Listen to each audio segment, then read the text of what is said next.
Wait iPhone users accessibility assistive touch இதை பற்றி உங்களுக்கு தெரியும் அப்படின்னா இந்த வீடியோ ஸ்கிப் பண்ணிவிடுங்க. தெரியாதுன்னா கண்டிப்பாக பாருங்கள், உங்களுக்கு யூஸ்ஃபுல்லாக இருக்கும். அதுக்கு முன்னாடி நான் எப்பயும் சொல்கிறது தான், இந்த மாதிரி நிறைய டிப்ஸ் அண்ட் சொல்யூஷன்ஸ் நம்ம சேனலில் இருக்குது, கண்டிப்பாக ஃபாலோ பண்ணி வச்சுக்கோங்க. நீங்கள் உங்கள் ஐஃபோனில் ஒரு ஆப்ஸோ இல்லை செட்டிங்ஸில் ஏதாவது ஃபீச்சரோ இல்லை கண்ட்ரோல் சென்டரையோ யூஸ் பண்ண வேண்டும் அப்படின்னா ரொம்ப கஷ்டமாக இருக்கா? ஈஸியாக ஒரு சொல்யூஷன் தரேன். இந்த அசிஸ்டிவ் டச் இதை ஒரு கிளிக் பண்ணி நீங்கள் டேரெக்டாக அந்த ஃபீச்சருக்கு போயிடலாம். உங்கள் ஐஃபோனில் இருக்க செட்டிங்ஸில் accessibility அப்படின்னு ஒரு ஆப்ஷன் இருக்கும், அதில் அசிஸ்டிவ் டச் அப்படின்னு சொல்லிட்டு ஒரு ஆப்ஷன் இருக்கும், அதை டர்ன் ஆன் பண்ணிக்கோங்க. இப்போ உங்கள் ஸ்க்ரீனில் ஒரு ஃப்ளோட்டிங் பட்டன் ஒன்று சர்க்கிளாக வந்துடும்.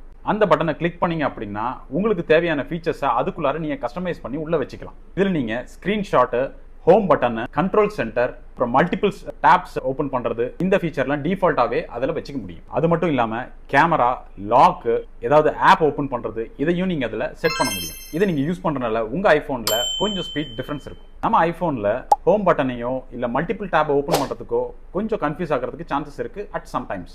ஆனால் இந்த அசிஸ்டிவ் டச்சை யூஸ் பண்ணிங்கன்னா உங்களுக்கு எந்த கன்ஃபியூஷனும் வராது. இந்த அசிஸ்டிவ் டச்சில் கஸ்டமைஸ் டாப் லெவல் மெனு ஒன்று இருக்குது. அதில் உங்களுக்கு ஃபேவரட்டான ஆக்ஷன்ஸை ஃபீட் பண்ணிக்க முடியும். ஒரே கிளிக்கில் அதை நீங்கள் டார்கெட் பண்ணிடலாம்.